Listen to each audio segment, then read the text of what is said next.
God is my strength, vision is his gift.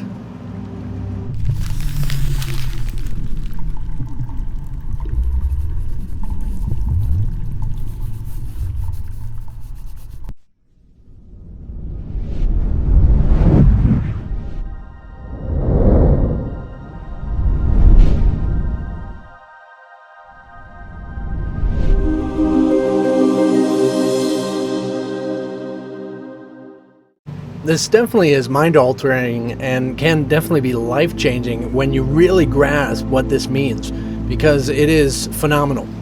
As far as what we've described this sense in a few different ways, to recognize what, even as it mentions, the unified thought system. You are training in a unified thought system.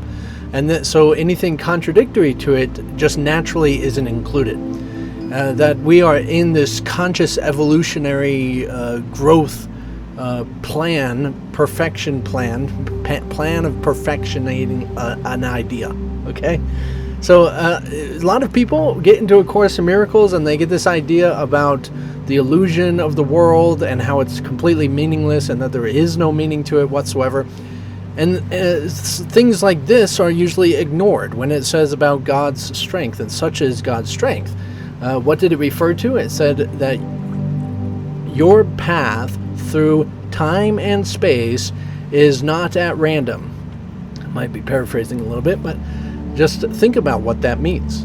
Now, vision is his gift is actually referencing to the ability to recognize how the big picture really looks.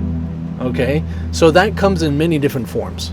That can literally mean that you're seeing the spiritual universe, say, with your eye, or you're in the sense of recognizing just this divine flow about everything, or you're just seeing how everything works out and you never know what anything's for. Everything happens for a reason, as they say. And I agree. But that's literally what it's about, is God is my strength. And you think about strength, you're like, oh, is it physical strength? Is it emotional prowess strength? Is it psychological strength? What is it? And if you associate recognizing God is my strength to divine timing, essentially, about everything, that you are meeting everyone for a specific reason, that you're in every position that you are for a specific reason, and that you see that essentially the strength is holding fast to purpose. Purpose is essentially what would envelop all of these things, all these ideas about if you can see that everything has a reason, then it must have a purpose. You can say it's hold fast to a reason as well, but it's essentially the same thing. Our minds, again, can't grasp what purpose is in a very instant, because it's more it's more this way than it is this way, as in linear time. It's a little confusing, and we'll definitely be able to get more into it as we go along in this course. But for now, we just recognize that to see the bigger picture is also and if you can't see the big picture, it is a sense of trust, a trust in that strength. And so in this way, as vision must be possible, because God gives truly, or God's gifts to me must be mine because he gave them to me. Now this gets even more, say, phenomenal than even just recognizing that. Yes, of course, they're being given. You might say, oh, well, the book must be wrong because I don't have it. Now, we want to actually recognize that unified thought system. You're training in this unified thought system of the dreamer. So we actually are recognizing in that, through that you are unified with God. Okay, so it's a pretty intense statement to really grasp. God is my strength, vision is his gift, and realize that if you want it, you can have it. It's essentially with everything.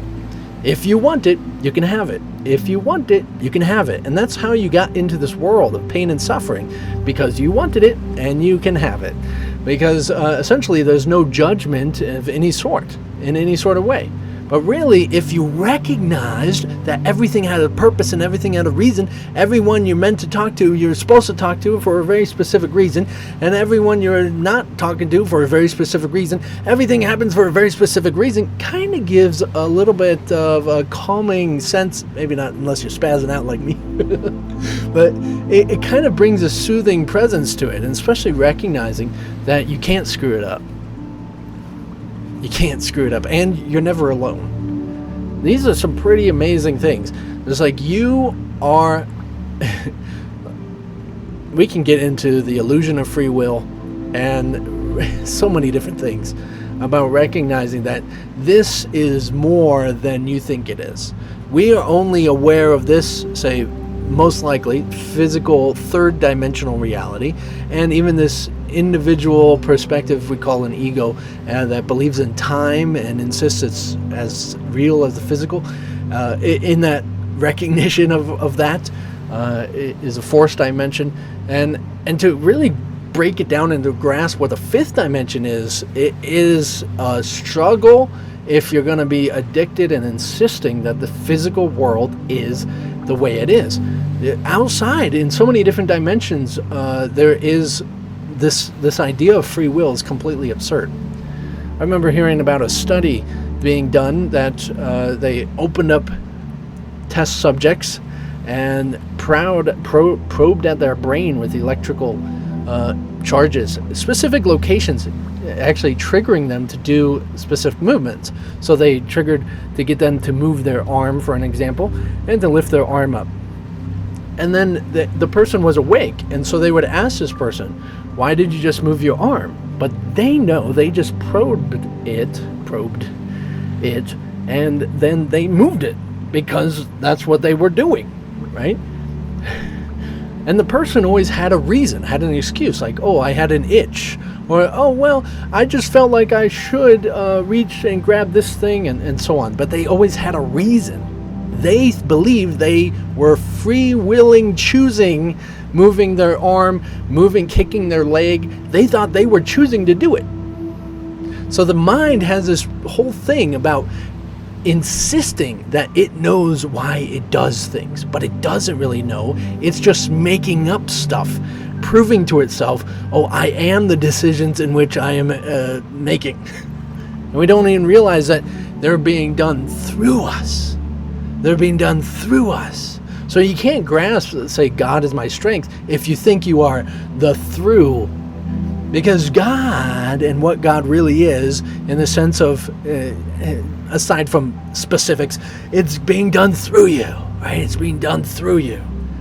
And it knows more about your purpose in even every decision you make than you do.